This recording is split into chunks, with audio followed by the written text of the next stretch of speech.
Hi, everyone. Welcome back to a new episode of Tech It Simple.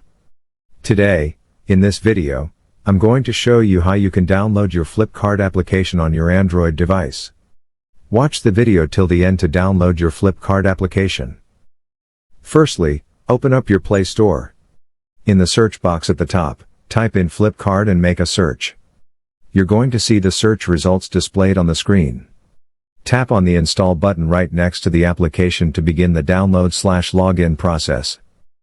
While downloading the application, make sure that you're connected to a strong internet. After the installation process is completed, tap on the Open button to launch the application. Open the application, and that is how you'll be able to download your Flipkart application on your Android device quickly and easily, just in a few steps.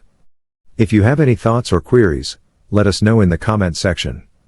Don't forget to subscribe to our channel and also press the notification bell icon so that YouTube will notify you whenever we post a new video. Thank you so much for watching.